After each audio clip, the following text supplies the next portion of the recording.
Hello, it's me, Mike, with HPDS. This video will be a reading and study of Exodus chapter 21. Exodus chapter 21. And so before I get started, per usual, I will read the Lord's Prayer. And it reads, Our Father, which art in heaven, hallowed be thy name. Thy kingdom come, thy will be done in earth as it is in heaven. Give us this day our daily bread, and forgive us our debts, as we forgive our debtors. And lead us not into temptation, but deliver us from evil. For thine is the kingdom, and the power, and the glory forever. Amen.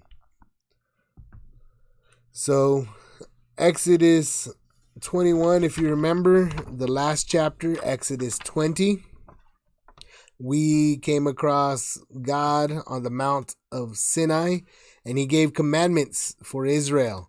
And if you remember, he gave what most people call the 10 Commandments. I said in the last video that, there's a few more than 10 if you count it out. And I kind of explained why I feel the establishment has mostly combined a bunch of these commandments to make it 10. But nonetheless, prior to that, you'll remember that in chapter 19, you saw when the children of Israel actually got to Mount Sinai, and that is where they came across God. God showed himself, as basically like he came down on the mountain, and there was lightnings and thunders and clouds and smoke. There was fire, there was earthquakes, and it was a very terrifying storm, and everybody was able to hear him as he spoke out loud. Everybody was very terrified of this. Nonetheless, that was 19 and 20, the last couple of chapters. In Exodus, if you remember what Exodus is in general, Exodus is the children of Israel were caught up in Egypt. Pharaoh wouldn't let them go. God commanded that Pharaoh let them go, but they didn't want to listen, so it ultimately led to 10 plagues, the culmination of where the death of the firstborn of all of Egypt. Let's see. So of course the 10 plagues came. The Pharaoh and the Egyptians chased after him. They got caught up in the Red Sea, and after that, Moses and the children of Israel have been out in this desert of Sinai, and there was they were given manna and quail. They had some issues where they weren't able to really drink some waters. There were some issues with waters. Let's see, what else did they come across? There was the Passover that they had to come to understanding. They had a battle with Amalek, and of course they even came across Jethro, and Jethro gave them some counsel for how to make a good court system. So other than that, let's get into it. Exodus 21, we're going to see the judgments set before them. Exodus 21 is called the judgments set before them. And this is what we're going to be looking for in this chapter. It's a pretty good chapter of about 36 verses. And verses 1 through 6, we're going to come across some laws regarding servants. 7 through 11, we're going to come across laws regarding maidservants. And verses 12 to 15, we're going to come across laws regarding murder. And verses 16 through 21, we're going to see laws regarding other offenses. And then from 22 to 27, we're going to see the eye for eye and tooth for tooth judgment there. And verses 28 to 36, we're going to come across some laws regarding oxen. And remember, this is called the judgment set before them, and we'll see that these judgments are judgments that the Lord hands out, and they're gonna basically be, that's why they're called laws. They come to be laws because they stand as precedences, and God says this is the judgment. If this happens, then this should happen, and so these are the laws ultimately. So of course, what I'll go ahead and do is I will read Exodus chapter 21. I'll just read it straight through. out of the King James Version, and then afterwards I'll reread it and I'll go through it and I'll go line by line and I'll kind of explain it line by line at that point, and we'll just pray to the Holy Spirit, and the Holy Spirit will bring explanation about this chapter line by line. So I'll go ahead and without further ado get into it. And of course, this is Exodus chapter 21. And it reads, "Now these are the judgments which thou shalt set before them. If thou buy an Hebrew servant, 6 years he shall serve, and in the 7th he shall go out free for nothing. If he came in by himself, he shall go out by himself. If he were married, then his wife shall go with him. If his master have given him a wife, and she have borne him sons or daughters, the wife and her children shall be her master's, and he shall go out by himself. And if the servant shall plainly say, I love my master, my wife, and my children, I will not go out free. Then his master shall bring him unto the judges. He shall also bring him to the door, or unto the doorpost, and his master shall bore his ear through with an awl, and he shall serve him forever. And if a man sell his daughter to be a maidservant, she shall not go out as the men servants do, if she please not her master who hath betrothed her to himself, then shall he let her be redeemed. To sell her unto a strange nation he shall have no power, seeing he hath dealt deceitfully with her. And if he have betrothed her unto his son, he shall deal with her after the manner of daughters. If he take him another wife for food, her raiment and her duty of marriage shall not diminish. And if he do not these 3 unto her, then shall she go out free without money. He that smiteth a man so that he die shall be surely put to death. And if a man lie not in wait, but God deliver him into his hand, then I will appoint thee a place whither he shall flee. But if a man come presumptuously upon his neighbor to slay him with guile, thou shalt take him from mine altar, that he may die. And he that smiteth his father or his mother shall be surely put to death. And he that stealeth a man and selleth him, or if he be found in his hand, he shall surely be put to death. And he that curseth his father or his mother shall surely be put to death. And if men strive together, and one smite another with a stone, or with his fist, and he die not, but keepeth his bed, if he rise again and walk abroad upon his staff, then shall he that smote him be quit. Only he shall pay for the loss of his time, and shall cause him to be thoroughly healed. And if a man smite his servant or his maid with a rod, and he die under his hand, he shall be surely punished. Notwithstanding, if he continue a day or 2, he shall not be punished, for he is his money. If men strive and hurt a woman with child, so that her fruit depart from her, and yet no mischief follow, he shall be surely punished, according as the woman's husband will lay upon him, and he shall pay as the judges determine. And if any mischief follow, then thou shalt give life for life, eye for eye, tooth for tooth, hand for hand, foot for foot, burning for burning, wound for wound, stripe for stripe. And if a man smite the eye of his servant or the eye of his maid that it perish, he shall let him go free for his eye's sake.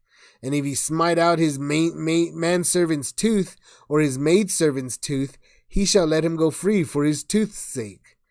If an ox gore a man or a woman, that they may die, then the ox shall be surely stoned, and his flesh shall not be eaten, but the owner of the ox shall be quit. But if the ox were wont to push with his horn in time past, and it hath been testified to his owner, and he hath not kept him in, but that he hath killed a man or a woman, the ox shall be stoned, and his owner also shall be put to death. If there be laid on him a sum of money, then he shall give for the ransom of his life whatsoever is laid upon him. Whether he have gored a son or have gored a daughter, according to this judgment shall it be done unto him. If the ox shall push a manservant or a maidservant, he shall give unto their master 30 shekels of silver, and the ox shall be stoned. And if a man shall open a pit, or if a man shall dig a pit and not cover it, and an ox or an ass fall therein, the owner of the pit shall make it good, and give money unto the owner of them, and the dead beast shall be his. And if one man's ox hurt another's, then that he die, then they shall sell the live ox, and divide the money of it, and the dead ox also they shall divide. Or if it be known that the ox hath used to push in time past, and his owner hath not kept him in, he shall surely pay ox for ox, and the dead shall be his own. All right, and that was Exodus chapter 21. Exodus chapter 21. So what did we see in that? We came across, they were judgments that God called them, but they end up being as laws because they've been judged upon, and God has determined what the outcome shall be, making them laws. And so basically 1 through 6 we saw the laws regarding servants, and then 7 through 11 we came across the laws regarding maidservants, and then of course verses 12 through 15 we came across the laws for murder, and then 16 through 21 laws regarding other offenses, and 20 through to 27 the eye for eye, tooth for tooth. 28 through 36 we came across laws regarding the oxen. So that's what we're reading through. And remember, keep this in mind that this is still on Mount Sinai, and God is still speaking pretty loudly here. And so everybody should be able to hear him at this point. So even though he is speaking to Moses, everybody can hear him. Everybody that's close to the mountain and paying attention, at least, should be able to hear him. And we're going to see that something happens a few more chapters from now, about 4 or 5 more chapters. We're going to come across some things that happen, or maybe even more. I think it's actually past that. I don't remember what chapters, but we're going to see that some of these people stop listening to God during this time, and they apparently kind of do their own thing, and something pretty terrible happens while Moses, after this happens where everybody can hear him, he does, I think, go up the mountain by himself, after he's, made the book of the, testimony, I forget what it's called, the book of the covenant.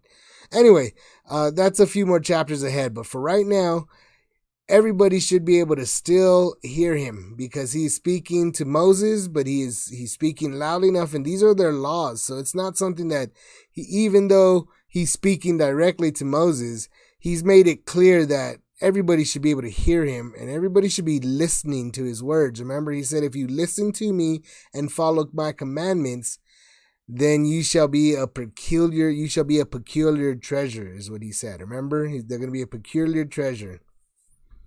And so that being the case, they should be listening to him. And that ends up not being the case in a few more chapters, like I said, when something pretty bad happens. But in the meantime, what is going on is everybody can hear him. They should be listening to him. So I'll go ahead and read through this chapter again so that we can all see what these laws are and kind of go through them a little bit more clearer with the Holy Spirit and see what's going on here. So here it is, and it says, now these are the judgments which thou shalt set before them. So remember, that's the whole point, is that he's setting them these judgments. These are the laws. These are, judgments that God has come across. And he is going to give them the law that they should follow for them. So if thou buy an Hebrew servant, 6 years he shall serve, and in the 7th he shall go out free for nothing. So again, this is verses 1 through 6, the laws regarding servants. So if you buy a Hebrew servant, now he's not talking about other servants.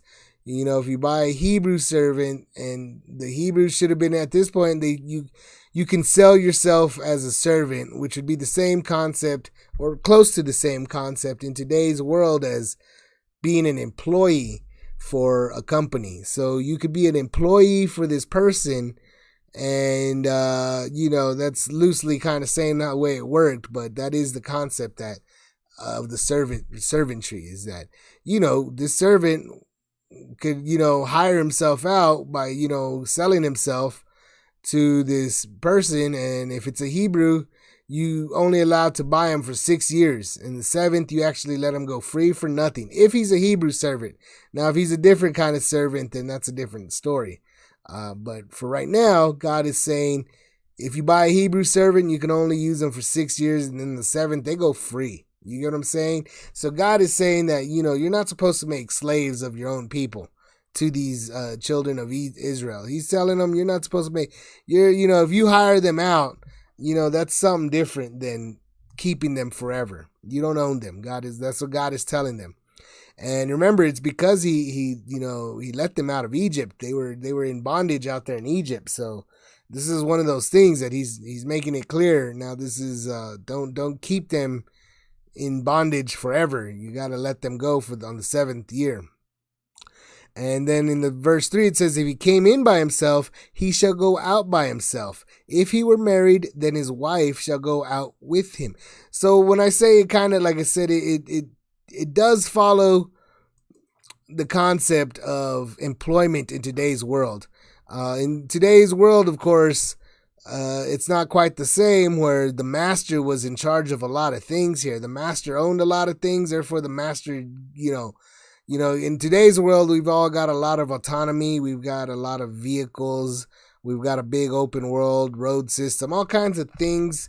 So it becomes one of those things that the companies aren't necessarily taking as much control or as much into their, hands as some of these old Hebrew, these olden days, the way they kept their slaves, and because the slave, a master could give him a wife to his slave. So think about that.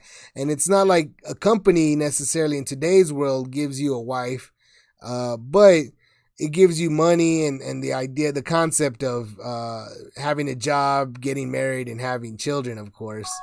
That's the same kind of concept that this is going on right here. So he's saying if he came in by himself, he shall go out by himself. But if you're married, then he should, send the wife out with him too. But right here it says, if his master have given him a wife, and she have borne him sons or daughters, the wife and her children shall be her master's, and he shall go out by himself. So this is getting into the concept of how they kind of how they acquired goods and wealth, because the women were kind of, if you had children, say you came in as a servant and your master gave you a wife to have some children. Well, guess what? Those children and that wife still belong to him, because you were a servant. You're basically, the concept of the slave, I guess is what you would say. You were a slave. Your boss gave that to you, and so they're really putting some ownership on these children and the women, because that's of course how wealth comes about. Having more people brings you more workers and brings you more wealth ultimately in this kind of society, in which they definitely didn't have all the technological advances that we have, that God has given us and taught us up to this point. So they were real labor dependent on people, because they didn't have machines like we have so many machines. So, took a lot of people to do one job that a machine now does. For example, even just in the farming industry, we got big giant machines that one farmer can do lots and lots, acres of whatever they do out there. Whereas these people needed to have 10, 20, 30 people to do something that one man and one machine could do. Maybe even more, hundreds of people to do what one man and one machine can do in today's world. But nonetheless, that's kind of the concept is you got a job, and they let you have this kind of property. And if you leave the job, then you're gonna leave without those things. But the concept is, if the servant shall plainly say, I love my master, my wife, and my children, I will not go out free. So what ends up happening is that a servant could become a servant for life if he chose. to become a servant for life. And God is really making it plain that that's probably gonna really just happen if it comes because of the wife and children. Let's be honest, that's what happened here. Is the servant, and came in. He didn't have anything. His master gave him a wife, and he obtained some children, and it was all part of a package deal here. And because of it, the servant would be very happy and love his master for these things, his wife and his children, which are the ultimate gift. Ultimately, at the end of the day, that is the point of life, is to what did God say way back in Genesis? Go forth and multiply and subdue the earth.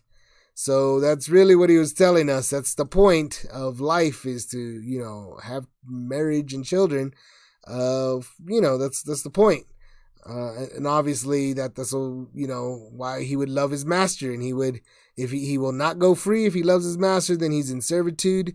And then so the master shall bring him unto the judges, and he shall also bring him to the door unto the doorpost, and his master shall bore his ear through with an awl, and he shall serve him. So you give him an earring. If that's interesting, because earrings in today's world mean all kinds of different things, and a lot of people have a lot of different earrings. A lot of people have they do a lot of weird body modifications nowadays. But anyway, that's a different topic. Nonetheless, what's going on here, though, is this kind of definitely reflects today's society, the employment. They call them servants. You could call them slaves. But what's going on here is this is like an employer and employee relationship. And it isn't exactly like today's world, but it definitely echoes the fact, because if you take yourself a wife and children, let's just be honest. And, if you have a wife and you have some children, you'd better have a job. I'm just going to say it out. You should have a job. If you have a wife and children, you got to keep your job, or that's the whole point, is you got to go out and make money to support your wife and children. So that's really what's going on here. If you're a servant in today's world, and that's what we really all are. Most of us are servants, most people watching this. But if you're a servant and you have a wife and child, you should ultimately have that job forever, or at least, in today's world, you should have a job always. In those days, you would keep your same master. Basically, you just, you stayed with him forever. You became a servant. And so God is really saying that this is a thing for them, because this is how their society worked. This was what was going on. God is saying this is how it should be when you come to these kinds of matters. And keep in mind, too, God deals specifically with these people that didn't have what we have in today's world. Because remember, his temple, if you do any kind of tool on his stuff, then you've polluted it. And sure enough, all we do is use tools in today's world. So there's no altars really, no temples around really that are quite, that people are on a daily basis. So everybody's pretty polluted out in this world. Let's just be honest. And even Jesus said there'd be no sign for a wicked and adulterous generation. And that's definitely where we're at. So, and I guess kind of what I'm getting at with that is that he deals with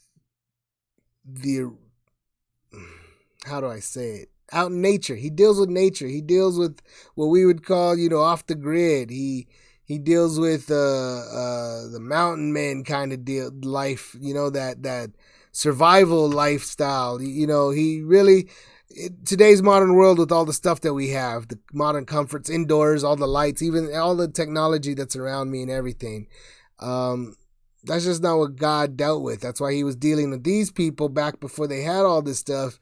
And he was, because this is, how they had to live. This is, when you live like that without all this technology, this is how it's going to evolve to that, because you need humans for labor.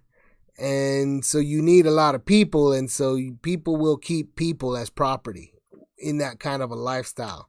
And that's just, even in today's world, people keep people as property. And I mean, you could go look at the whole Hollywood thing going on right now, even with their famous people. A bunch of them are getting in trouble for their nastiness and their keeping of slavery, their, whatever. Anyway, people will keep people, and that's just the case. And if some people want to get, real uptight about, oh, why would God let, keep servants, and they want to make God seem like, the Bible is foolish just because he's got laws pertaining to slavery. And in, America, slavery is supposedly illegal under the 14th Amendment, even though it's not technically fully gone. It's only in most cases is it gone. And the point of the matter is, all worldwide there is slavery and servitude, and to think that God wouldn't cover it because it's something that we do is just kind of foolish. And, to think that he covers it makes him a bad guy, I mean, that's just wrong, because then that's just really ignoring the fact that people do this.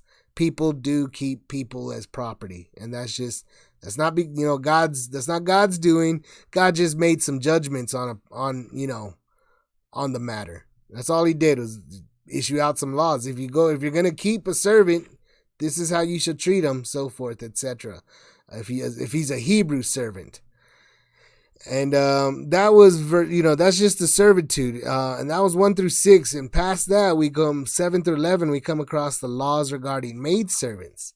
So now we're going to come across the female version of these. It's going to be like a daughter now. The maidservant is, you sell your daughter to another man, and it's really for a spouse, to make her a wife. But of course, she's a maidservant, so that means it could be one of like the daughters. It's not quite his own daughter, so he could sell her, or actually it is sell his daughter to be a maidservant. So if it's just that's just how it was. You sell your daughter, and it's the cause is to be a wife, but of course, they weren't always doing it the proper way.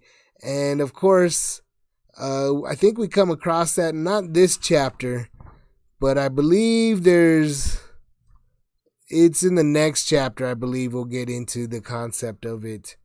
Let's see in here. What was it in this one? No, I think it's in another one. But anyway, so in verse 9, verse 7, if he sells this, she shall not go out as the men's servants do. So I guess that means if you sold a woman to be a maidservant, she's not going to be doing the exact same work like the men do. The men are going to go out and do that kind of labor. The females don't do that. If she please not her master who hath betrothed herself. See, so the whole point is to get married. So technically this guy is marrying her. That's why he bought her, is to marry her. Then shall, and if he's not, if she not please not her master, then shall he let her be redeemed. So he says, all right, if I don't like this woman, then I can resell her. I can let her be redeemed by the man, the guy that sold, he'd come back for her and give me back my money, and she'll get out of here. But to sell her unto a strange nation, he shall have no power, seeing he hath dealt deceitfully with her. So he's really, see, like I said, the whole point is if you are a man in this world, the day when God was talking to these people, you would sell your daughter, especially if you were one of the more poor men. You're not quite one of the higher ups. You're not one of the richer guys. You're just one of the normal, you got a daughter and you sell her to a man as a maidservant. Well, that guy technically is buying her for the case, for the sake of marriage. But he's going to talk to her, he's going to bring her into his home probably. He's going to see how it works out with her, see if he even likes her, see if he can get along with her and so forth. And that's the thing. If she doesn't please him, he can let her be redeemed. So he could go back to the father and be like, look, you better come get your daughter back, because I don't want her. Just give me the money back. And because I really don't, I'm going to get rid of her if you don't. I'm going to sell her somewhere else, and you're not going to have a say in that. So, of course, That was his whole deal, because seeing he hath dealt deceitfully with her. And so this gets into the concept of really what marriage is. And a lot of people, in today's world want to say you should shop around, and that's why we come up, a lot of adultery and a lot of fornication, because a lot of people think that marriage is something that's, oh yeah, you got to sleep around and find somebody, date around before you find the right person, the right fit. You got to be real picky about it, is what they tell you, but that's not the case. The truth of the matter is Adam was given Eve. He had no say in the matter. God just did it for him. He didn't go out and date a few rounds. There was one, and there is your wife. That's the one. Doesn't matter. It should just be God put a woman in front of a man, and them two, if he says get married, that's it. There's no picking, no choosing. You should just have God, and it should be perfect. When it's not perfect, like in this case, so he has dealt deceitfully with her, because clearly that man was not ready to get married. He was shopping around. Might as well have been fornicating. He was looking to, probably in his time, if she pleased not her master, oh, well, maybe he's trying to take something that isn't quite his yet, and then he doesn't want to keep it. So you see what I'm saying? The purpose of buying a female, unlike the men, is to get married to the female. And then, of course, if you didn't really, you got to give it back to the father. And that's just the way it is, because that's the point, a man should be able to love whatever woman God has given to him as a wife. That's just what should be the case. It should just be like that. You should just be able to love them, whoever it is. It doesn't matter how many, you didn't go looking for yourself. God just gave you a spouse, and there it is, and you should love them. And that's what God is saying here. And if he have betrothed her unto his son, he shall deal with her after the manner of daughters. So you see, you can also buy a woman and for the sake of it being your son's wife, and even in another matter, probably a servant's wife as well. But it also says, if you do that, you got to treat her like a daughter. So now she gets inheritance rights and everything. Whatever a daughter would get, she would get. Now you just got another daughter that you've taken into your home. And if you take him another wife, her food, her raiment, and her duty of marriage shall he not diminish. So he's saying that once you pick a wife, and once again, he wasn't saying that you should or you could do this. He was saying that if it does happen, this is the case. This is because, like I said, to think that God allows it, is foolish. There's not laws that say, these are laws because they were doing it already, and God is giving you a judgment because these people were, hey, this happened, and what should I do? Because he sold me this woman, and I didn't like her, and I wanted to get rid of her, so I sold her to a different nation or whatever. And God said, no, you were in the wrong. So if it ever happens again, do it this way. That's what God is telling them. And same thing with the servants. With the servants. Well, why is he letting them keep? No, that they were already keeping servants in their own. And remember, most of these people are very sinful, and they don't really, they came from Egypt, so they didn't have the best influences, and they weren't. Remember, even Moses committed a murder. Moses didn't know, he didn't circumcise his child, so that almost killed him too. That almost got him killed. He's really, they're not the greatest. They're not in the greatest spot. They're really bad kids. They didn't keep up as well as they should have. They did things that they shouldn't have done. There's a lot of stuff going on here. They're not quite. They were grumbling a lot and so forth. So that's why he's really making these judgments, is because they were already doing this stuff. So he's making the laws, and he's making judgments between what they've done, and these are how they're coming out. And it's something that we should keep in mind. He's clearly making a moral code with this. He's really bringing on the moral code, and that moral code is obviously how to treat servants and how to treat people that are beneath you. And now it's also how to treat the women that are beneath you, and how they ultimately become daughters. And if you take another wife for food, You're not gonna your duty of marriage shall he, meaning that you can't just take a new wife and give her better stuff and forget about your old wife. You got to still take care of the old wife, even if you don't like her anymore and you get a new wife. You still got to give her everything as though you did love her, because you, like I said, now you've dealt deceitfully with her. You've taken another wife. Why did you not love the one person that God gave to you? Because you're so picky and choosy.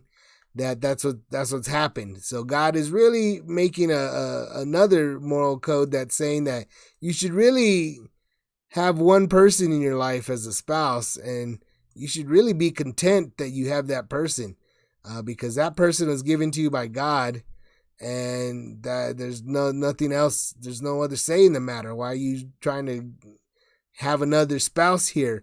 It's just going to cost you. Look how much it's going to cost you, because you're going to have to keep everything. You're going to have to spend everything on the first wife as though she was your wife. Now you got two. You better have money, because now you got two wives to pay for, two homes to pay for, two sets of children to pay for, two sets of clothing to pay for, and so forth.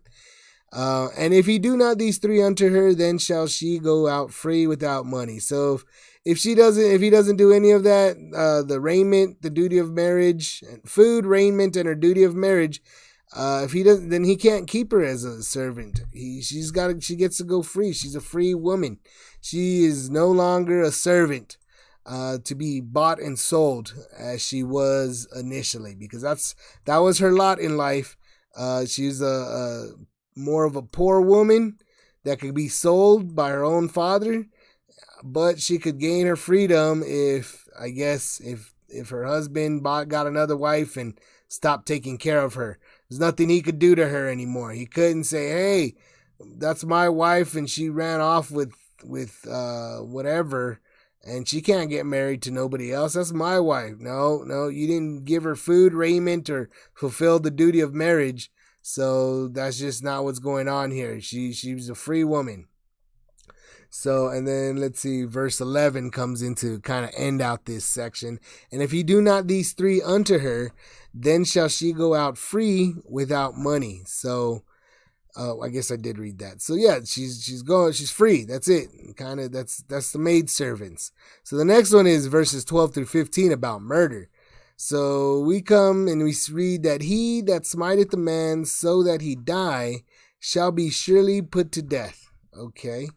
So now this is something that I had made mention quite a while back. I think I made mention of it as far back as when Cain first did it. Because when Cain killed Abel, way back in Genesis, remember that Cain complained about his punishment. It was too severe because God made him go out into the world like a vagabond, remember? And Cain complained about it, and he says, anyone who finds me, they're going to kill me. And he was real scared about that, even though he had murdered.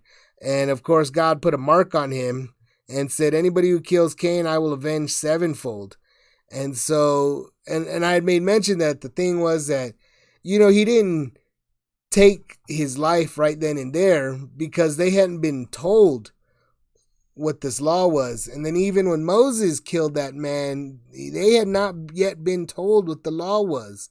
Here, finally, they are being told what the law is. He that smiteth a man so that he die shall be surely put to death.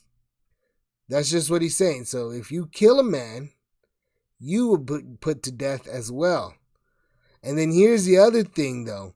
If you do manslaughter, which is a little bit different, where it says, and if a man lie not in wait, but God deliver him into his hand, then I will appoint thee a place whether he shall flee. So this is if, say, for example, you accidentally kill a man. It's an accident. So you run over him, you drop something on him, you accidentally, something accidentally happens. It's an accident. So if you're not lying in wait, but God still delivers him into your hand, meaning that you're at fault for killing this man, then God will appoint you a place whether he shall flee. So you got to go to a sanctuary city. We'll come across those sanctuary cities later, But that's not the case now. But God is saying, I will appoint a place for you where you shall flee. And there's going to be some rules regarding that later on when we come across those rules. But they'll be able to run to a sanctuary city. And then at a certain point, they'll be able to leave with no repercussions. But if they are found outside of that sanctuary city and the avenger, the person who's responsible for avenging the death, finds you, they can kill you. And that'll be something later on that they kind of come to, that God instructs them in that matter. But for in this point, if you kill a man, you got to be put to death if you murder him. See, and here the verse 14 kind of clarifies it a little bit more. But if a man come presumptuously upon his neighbor to slay him with guile, thou shalt take him from mine altar that he may die. So that's what it's saying. So basically, if you commit murder being that you come and you have a plan and you're gonna do it, and then you do it and you murder a man, that you have to die too. You gotta be taken from the altar and you gotta be killed. But if you kill him in an accident, God's gonna send you to a sanctuary. And you're gonna have some rules, or else you could get killed if you're not careful. And then in verse 15 we come across, and he that smiteth his father or his mother shall be surely put to death. So smiteth in itself does not mean kill. Smiteth just means hit. So this, if you see this is akin, obviously right here, God is saying that if you so much as hit your mom or your dad, your mother, your father, that's it. You got to be put to death. So you really remember in the commandments, you're supposed to honor thy mother and father for a long life. Honor thy mother and father and for a long life. And here it's going even more so. If you hit your mother and father, you're going to go ahead and be put to death. So if you don't honor your mother and father and you get violent with them, guess what? You get put straight to death. That's how you're supposed to respect your parents. I mean, and of course, in this day and age, the cartoons and the mind control that's out there teaches the children to really look down on your mother and father and think they're stupid and old-fashioned and a lot of things. But God is really putting into, you're supposed to respect them. Outright honor. And anything so much as hitting them is enough for death. That's how much you should honor them. So that's interesting. But of course, God is calling the children of Israel his firstborn. So these are symbolically the way they're supposed to treat their own father. They're not allowed to do, they're supposed to honor their father, their real father. If they honor their human father this much, and they should honor their godly father even more so. But anyway, moving on, we're going to have verses 16 through 21 where we come across some laws regarding other offenses. So here we come. Oh, this is kidnapping. This is interesting. This has a lot of implications in this day and age for the police force, honestly. A lot of policemen, a lot of officers of the law are corrupt, just to say, and I'll just go out and put it and say it that way, in that they kidnap people, presumption, they kidnap them thinking that they, and they're really just violating their constitutional rights, but they do kidnap them, and they should be put to death according to these laws, because it reads, and he that stealeth a man and selleth him, or if he be found in his hand, he shall surely be put to death. So this is, like I said, kidnapping. And this is, and quite honestly, this comes directly from Israel. Because if you remember, Israel's children, Israel had 12, the 12 tribes. And remember, they all hated Joseph. And so they beat him up, remember? And then they bound him, and then they sold him. And to the sons of Ishmael or something along those lines, and the Ishmaelites. Either way, they sold him. They kidnapped and sold him. That's what that is. You steal a man and selleth him, or if he be found it. So if you kidnap him and you don't really do anything with him, you still have him. You got to be put to death. So kidnap is a crime worthy of death that people don't understand. And like I said, this has a lot of implications for officers in this country that get really willy-nilly with it and just kidnap people for whatever, they just arrest them. They call it arresting. But, they're kidnapping people and selling them to the prison. But nonetheless, that's something for a different, that in its own is a conversation of its own. But kidnapping in this law is a crime worthy of death. And then also right here, continuing on, and he that curseth his father or his mother shall surely be put to so if you say, so not only if you hit your parents, physically smite them, if you so much as curse them, if you say a bad word, effing mom, my effing dad, wow, even that in itself is, that's how much you're supposed to honor your mother and father. That should put you to death if you curse your mother and father. If you say something that you hope something bad upon them, that's cursing them. And then verse 18 reads, let's see, and if men strive together and one smite another with a stone or with his fist, and he die not, but keepeth his bed, if he rise again and walk abroad upon his staff, then shall he that smote him be quit. Only he shall pay for the loss of his time, and shall cause him to be thoroughly healed. So this is assault. So if two people fight together, if they fight, if somebody basically beats the other one up pretty badly, that he's hospitalized is what we would say in this day, then he would basically you have to take care of him. If he doesn't die, then guess what? You're off the hook. You don't have to die too.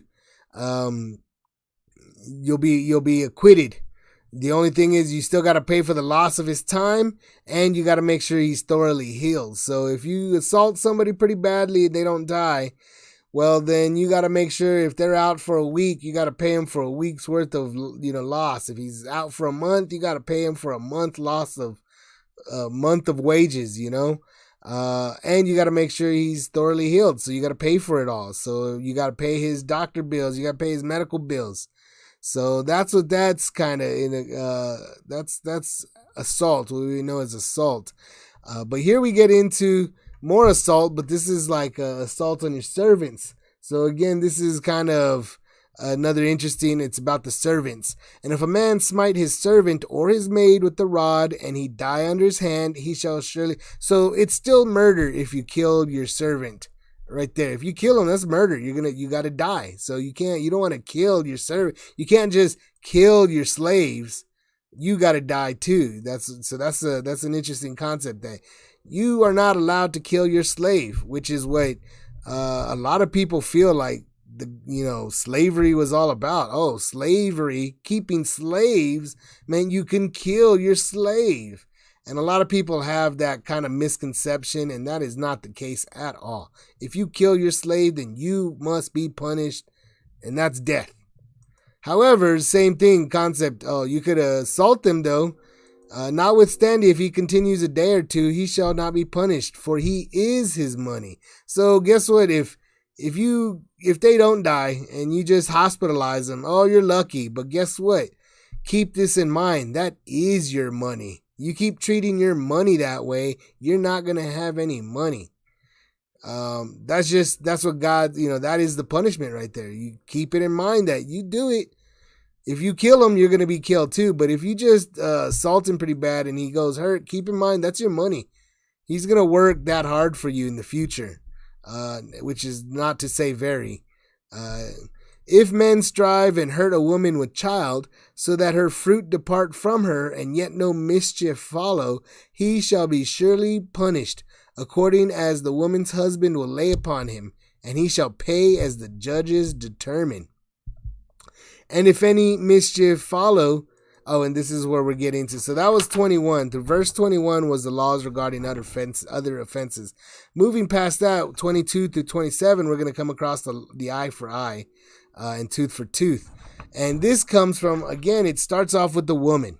If men strive and hurt a woman, especially a woman with child, so that her fruit depart from, so if she has a miscarriage, but she herself, she doesn't die, she lives, she's fine, but she loses the baby, he shall be surely punished, according as the woman's husband will lay upon him, and he shall pay as the judges determine. Oh wow, so this seems like pretty, like, if you kill a baby, an unborn baby, you cause so if you cause some sort of a miscarriage through physical abuse of some sort, then guess what? You're going to be punished according to whatever the woman's husband wants. The woman's husband will lay upon him. And then the judges shall pay. So the husband will get to say what he wants. What he wants, he's going to ask for, and the judges will determine if it's okay or not. So this guy could ask for whatever he wants, even if he wants you dead. And if he wants you dead, then, the judges might say, yeah, you might as well kill that guy because that's what the husband wanted. Or if the husband wants everything that you own, they could be like, yeah, go ahead and give him everything that you own. And so forth. So that's a peculiar one, but that comes from what ends up happening is, and if any mischief does follow, so you don't hurt the woman necessarily, but the baby dies, then, the husband gets to decide for the most part, and the judges have to agree what the punishment will be. But going further, if you do hurt the woman and the child, so the child, but you also hurt the woman or any other mischief, then guess what? Then thou shalt give life. And this is also, and if any mischief follow it. It's seeming like just in general. This is if any mischief follow. And I know, it's talking about the woman, but it's seeming like in general, if you get into a fight in general, no, it seems, and this is kind of difficult to tell because this is really saying there was an assault on the other way, and the assault, you just had to take care of them. But here, this is with the woman, because if any mischief follows, so this is the woman with the child, crime against the woman and a child, then thou shalt get life for life. So if you kill, so if the woman does die, then you got to die no matter what. Eye for eye, if she loses the woman loses an eye or a tooth or a hand or a foot, then that's what you got to lose too. If you if you broke her hand, guess what? You got to get your hand broken too. Burning for burning, and if you accidentally pushed her into some burns and she burned her leg, guess what? We're burning your leg too. Wound for wound, stripe for stripe. Yeah, and if you accidentally pushed her and she into, that's what it's saying. That's the eye for eye. And this kind of really feels like, though, that it's kind of specific towards a woman with a child, and if you accidentally if men strive and hurt, so that makes you really wonder if men strive, even whether it be together, like two men fighting and they bump into a woman, or if one man by himself decides to beat a woman. I mean, that's the concept. It seems like this definitely seems like a domestic dispute. We would know this as like domestic abuse in a seeming way, but it's also not, because it could be just anything to do with the woman and a child. It looks like a pregnant woman, or a woman with child, so that her fruit depart. So a baby, just a child in general, whether it's unborn or not. It looks like if you hurt a woman and a child, this could be the eye for eye, tooth for tooth situation. And let's see, and keep going forward. But that was in 27. Let's see, and if a man smite the eye of his right here, going on a little bit more, because here, if a master smites the eye of his servant or the eye of his maid, if you lose an eye or the tooth, and it's really just saying if you cause some sort of damage to your servant, guess what? He shall let him go free for his eye's sake. Same thing with his tooth. He shall let him go free. So if you accidentally, you're working your servant pretty hard, and you hit him, you're like mad at him, and you hit him, and you break his arm or you break his leg, guess what? It's not so much eye for eye, tooth for tooth, hand for hand, foot for foot in your case, because you're a master and this is your money. But guess what? You got to let them go free. That's just that's no longer a servant. Bye, servant. You're free. You don't have to do anything I say anymore. That's my bad. I caused you to lose that eye. I caused you to lose that tooth. I caused you to break that hand, so forth.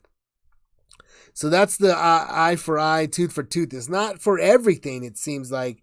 It's definitely eye for eye, tooth for tooth is pretty specific to when men hurt a woman with child, a woman and child. And then after that, we also have some other cases where if it's a master-servant relationship, you got to let them go free. So it's not quite that you get punished the same way when you're the master here, but you do got to let them go. And so the last section we're going to come across is the laws regarding oxen. And that is verses 28 through 36. And so this, even though it talks about ox, we really, in today's world, we could see it as a lot of property rights. So we could say the same thing about like tools, cars, vehicles, things like that. Because, for example, if an ox gore a man or a woman, that they die, then the ox shall be surely stoned, and his flesh shall not be eaten, but the owner of the ox shall be quit. So here we have an animal. So basically, this could be, I would also say, for perhaps dogs. And there's, how many other animals can actually really, kill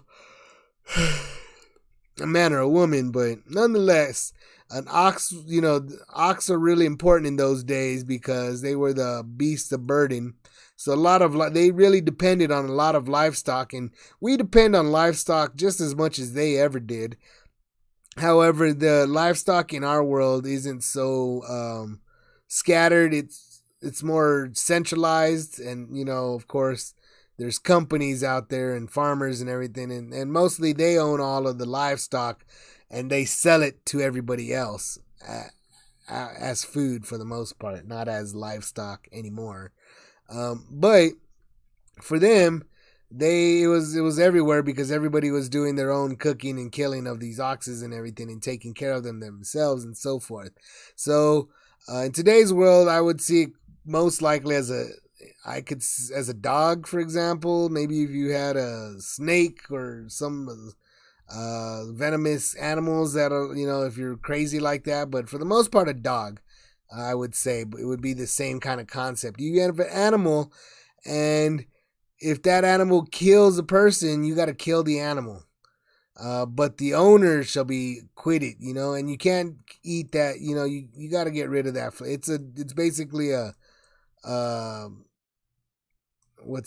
it's just an animal, an unclean animal at a certain point. So you don't even want to eat it. It's not holy anymore.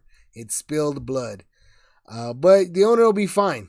But if the ox were wont to push with his horn in time past, and it hath been testified to his owner, and he had not kept it in, but that he had killed a man or a woman, the ox shall be stoned, and his owner also shall be put to death. So if that ox was pretty violent to begin with, and everybody was telling him, hey, there's been a few people, or at least it's been testified to the owner, that is a dangerous animal. You need to keep, you need to be careful with that animal.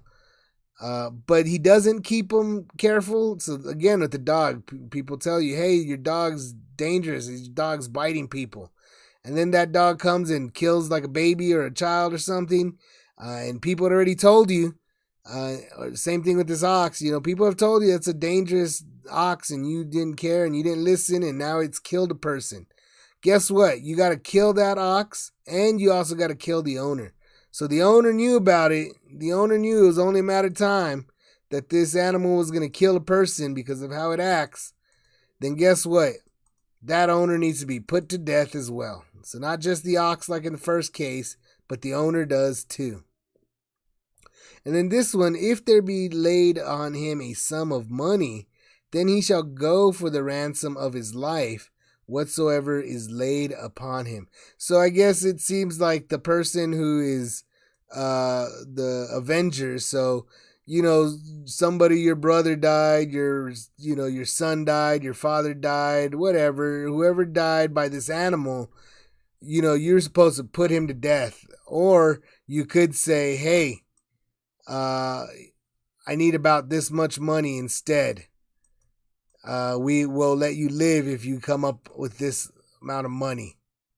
And then he shall give for the ransom. And this is only not for a murderer. Keep in mind, this is not for a murderer.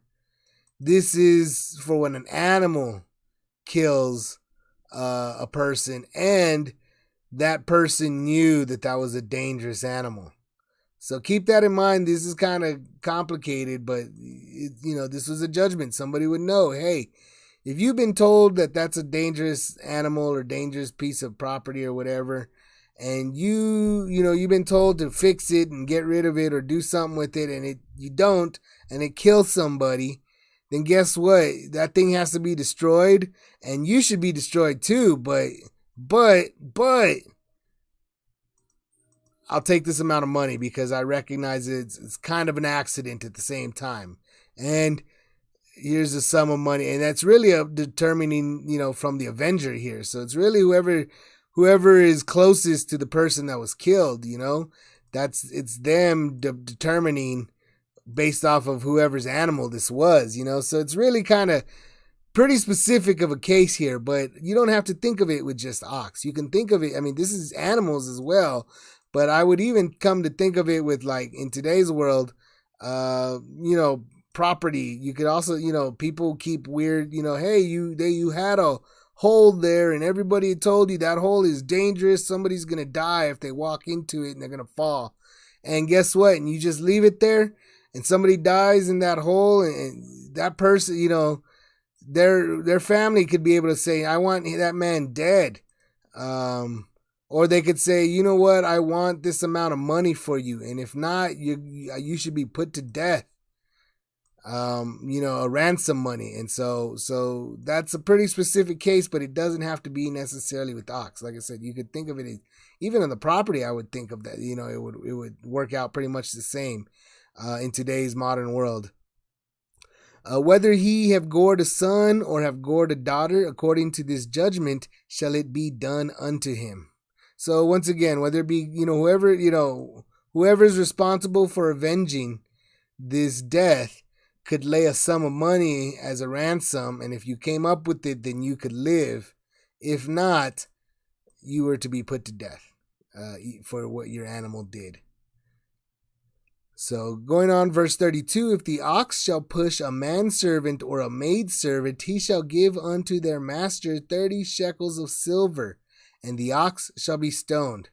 So if the ox shall push a man or a maidservant, he shall give unto their master 30 shekels of silver. So basically, if your ox kind of pushes over, does something, knocks over a guy, then whoever is responsible for that servant, you, as your ox pushed that servant, you got to pay their master 30 shekels of silver, and you got to kill the ox. So ox, if you know what an ox is, they're pretty big. They can be pretty big. They're like cows. Obviously, they could do some serious damage to people, and so they could even knock over a person. So previously it was talking about if they killed somebody. Here it's just, pushing them over, whatever that means. You could, they got pretty hurt there when you got knocked over. Well, you got to give their master 30 shekels of silver, and you got to kill the ox. And this is also kind of interesting, this 30 shekels of silver, because 30 shekels of silver, I believe, is ultimately what Judas took to betray Jesus. And there's mention of it, I think, in the book of Daniel, why that is, because of he was the shepherd for 3 months and so forth, and they wanted their, anyway, there was but here, the first time the 30 shekels of silver you come across that is because your ox has pushed a maidservant of yours. So you got to give, silver, 30. So, and you got to kill the ox. So it's kind of interesting. And if a man shall open a pit, or if a man shall dig a pit and not cover it, and an ox or an ass fall therein. And here's a pit once again. Oh, so like I said, it was going over here for the ox. Let's see. If a man shall open a pit, or if a man shall dig a pit and not cover it, and an axe or an ass fall in, the owner of the pit shall make it good, and give money unto the owner of them, and the dead beast shall be his. So if you, have a hole, you're doing some construction probably, or they would have been, digging pits for whatever reasons. They would have, fire pits, storage pits, water, who knows. But if an animal falls in it, you got to make it good and give unto the owner of them, and the dead beast shall be. So if that beast dies, guess what? You got to basically pay them for the cost of it. And you got to buy that animal from him, and now it's yours.